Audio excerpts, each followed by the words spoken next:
Pisces! This is a Pisces Sun, Moon, Rising, and Venus reading for the month of June. For your personal reading, kindly send me a direct message. Kamusta mga Pisces? Kamusta mga isda na palangoy-langoy? Alright, let's see. Kung anong meron, kung anong bago, may nabago ba talaga? O paulit-ulit lang? Palangoy-langoy lang. Tignan natin, Pisces Sun, Moon, Rising, and Venus reading for the month of June. Anong meron? Pera, pag-ibig, negosyo, career. Let's see. Pisces Sun, Moon, Rising, and Venus reading for the month of June. Okay. Ingat sa mga scammers. PM me first if in doubt. Hindi po ako magme-message sa inyo isa-isa. Alright? Para sa ating mga crystals, PM me lang para sa promo price. Pisces Sun, Moon, Rising, and Venus reading for the month of June. Eto na. Alright? Pisces.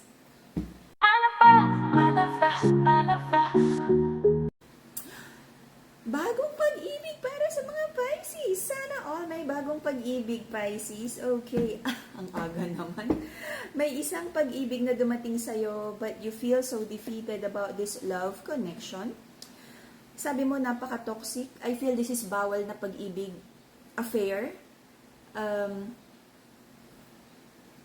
Na-involve ka sa isang tao na alam mong hindi naman dapat. Someone is not ready for you. Someone is not ready to love. Someone is not ready to commit. Okay? Let's see kung sino yan. Is it the masculine or the feminine in this connection? Marami kang pinapangarap, wish fulfillment, and you're trying to heal. Nagkaroon ng maraming disappointment sa'yo, I feel, simula nung last year hanggang etong pagpasok ng taon. But lahat ng kaya mong gawing fix, ayusin, itama, ginagawa mo, at nasa right path ka towards your success. Okay? Kung sinasabing may gulong ng buhay, umaangat ulit. Okay? You're so impatient, especially for the masculine here in this connection. Very impatient. Sabi mo, Lord, kailan ba darating ang good fortune mo? Meron kang gustong bawiin, no? Na, kumbaga, I'm not saying na wala. Meron ka right now, but compared with what you had no mga nakaraang taon or nakaraang buwan, it feels like right now, maraming challenges pagdating sa stability, money, negosyo. Okay? You want something stable para sa pamilya, para sa anak, long-term plans, yun na ang iniisip mo. But there's an energy here para sa mga Pisces na gusto ng stability para sa pamilya, long-term plans, pero hindi ready sa commitment.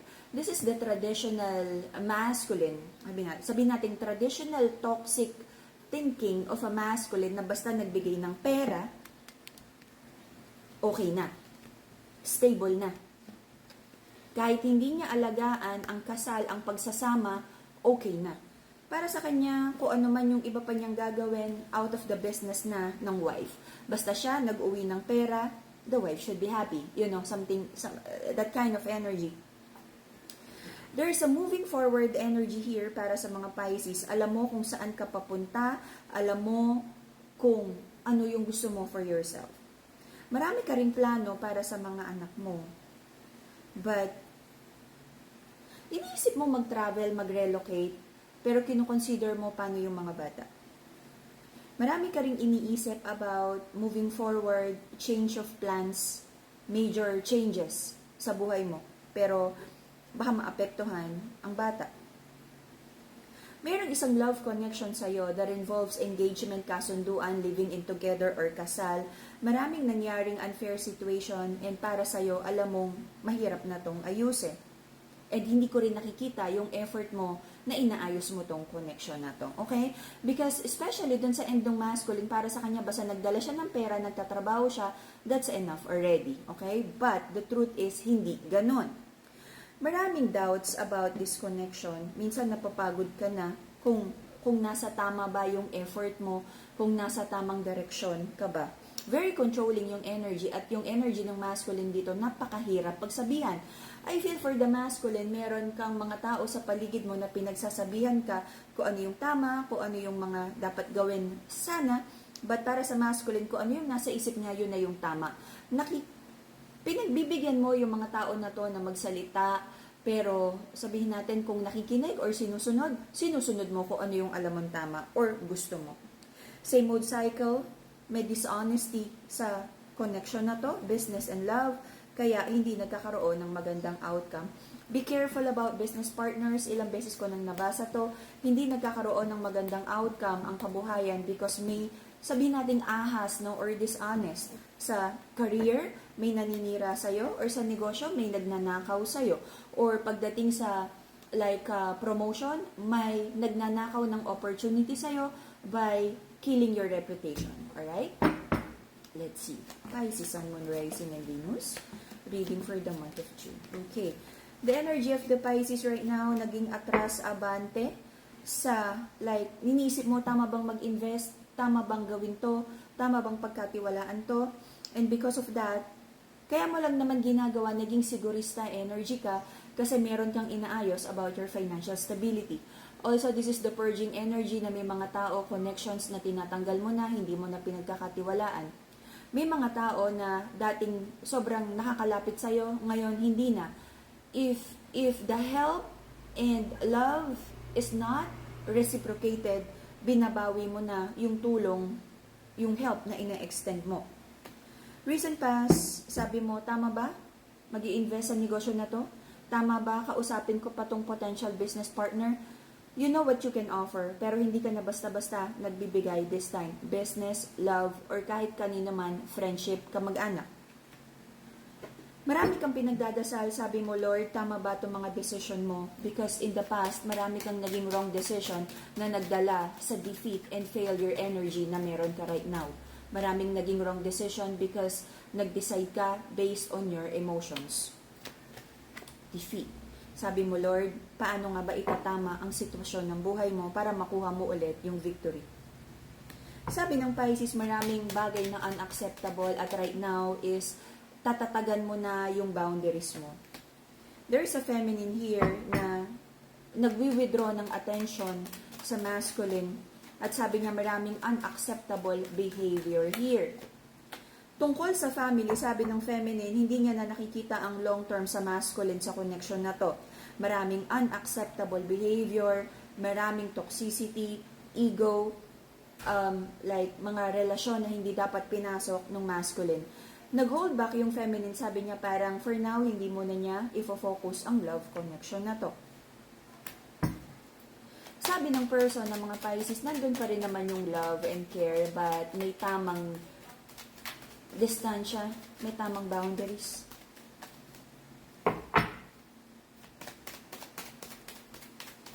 Sabi niya, umaabuso daw yung energy ng masculine, parang hindi naman nakikita ang value. Okay?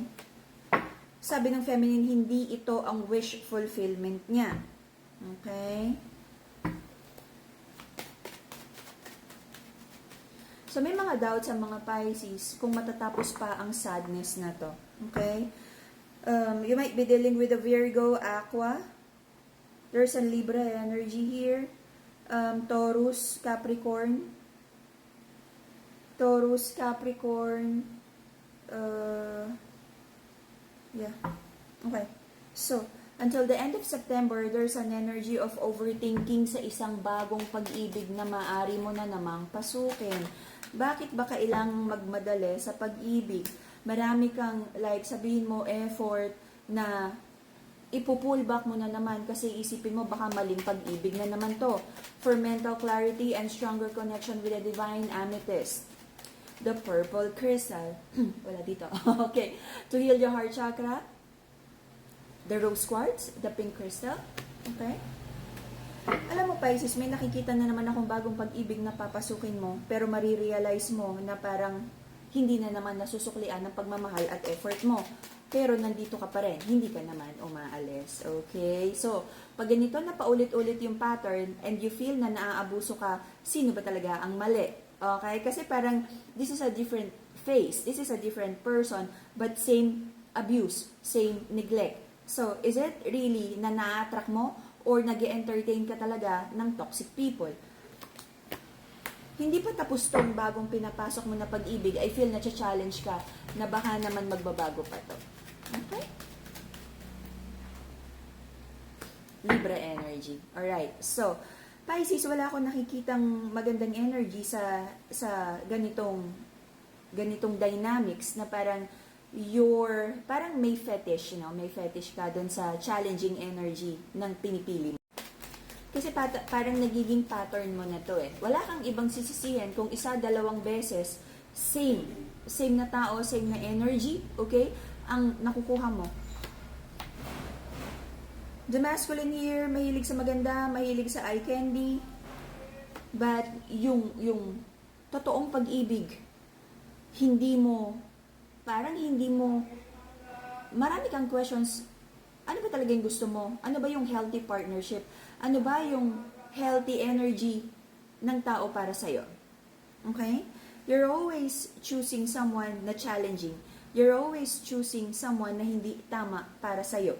May isa kang situation na hindi pa rin sobrang natatapos.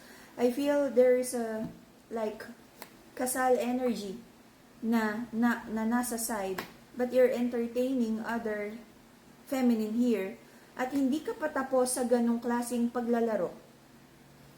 I feel there's an energy here of the white knight complex, na pag nakakita ka ng damsel in distress, meron kang tendency to help this feminine. So is it just meron ka bang tulong na inaasahan mo from childhood? Meron ka bang tulong na inaasahan mo from a past connection na hindi mo nakuha, na ikaw yung nagbibigay ng ganitong energy because you're trying to attract people na tutulungan ka. But by giving too much, sabi nga is most of the time, yung mga binibigay natin, hindi naman talaga na ibabalik ng tama para sa atin. May mga dapat ayusin dito na ino-overlook mo. May bagong pag-ibig na naman. But I feel for the masculine, sala-salabit ang energy. I can see a 4 feminine energy. Feminine is just an energy. I'm not pertaining to the gender. It's the feminine is more on the receiving side. So there is a masculine energy na kailangan ko tong tulungan, regardless of the gender. The damsel in distress energy.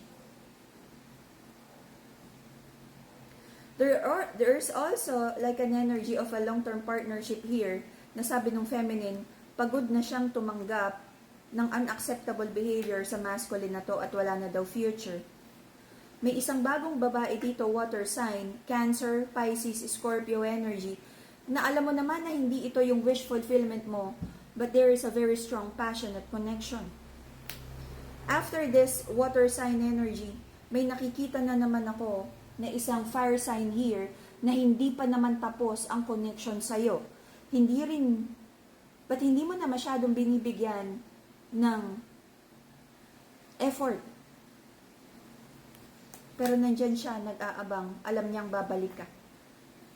Alright? I feel sad for the feminine in this connection. I hope may awareness yung mga feminine na to kung paano sila i-juggle ng masculine here.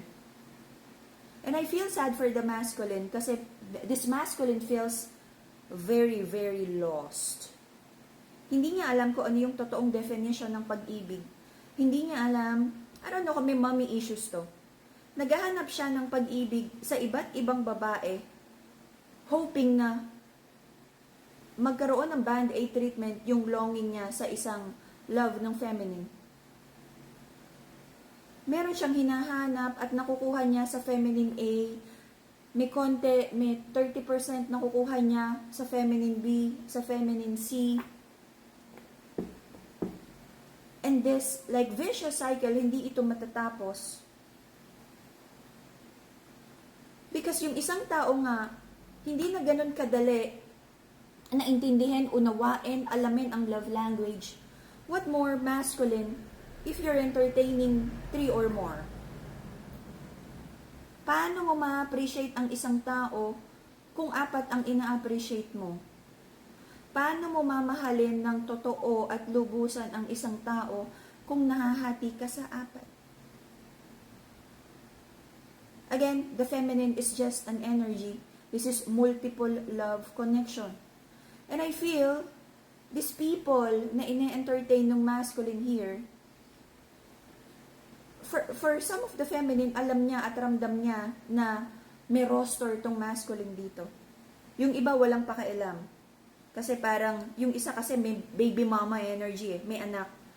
So parang wala siyang magawa na kailangan niyang to stay because of sustento. So, you have to figure this out, Pisces. Kung ano ba talaga yung tama para sa'yo. Again, walang tama at maling sagot dito. If you feel okay with this situation at kaya mong matulog ng payapa, ituloy mo to. Pero kung nasasaktan ka at nasisira yung mental health mo, you have to plan. It's either to fix this or plan your way out of this connection. Dahil may involved na family and baby mama, isang babaeng naanakan dito, yung isang babae, this is all about sex and passion. At may isang back burner energy dito pa na isang babae na nag-aabang kung kailan siya ite-text. Multiple partners. Kung nakita nyo ang report ng DOH, pag ganitong multiple and open relationship, nakakatakot. Right? So Pisces, pag-isipang mabuti. Ano ba talaga gusto mo? Ilaban or not? Again, if ilalaban mo tong connection na to, especially sa side ng feminine, tandaan mo na very limited yung control mo sa free will ng masculine. Because I feel sa masculine, there's a mommy issues, a very distorted energy of kung paano siya mag-receive ng love. Nasa sa inyo to, again, and I'm just praying na for most of you, magkaroon ng tamang decision about this. Again, nasa sa inyo rin naman yan, iba-iba tayo ng phase, iba-iba ng chapter, iba-iba ng maturity. For some of you, okay lang na maglaro, nandun pa sa phase na yon, regardless of the age. For some of you, ready na to commit. So, piliin kung ano yung tama para sa'yo. Alright? That will be the Pisces reading for the month of June. See you again in a few days for your bonus reading. And hopefully, maging mas maganda ang ating bonus reading para sa ating mga Pisces. Okay? Unahin ang kaperahan because wala akong nakikitang stable energy sa pag-ibig na to. Bye-bye, Pisces!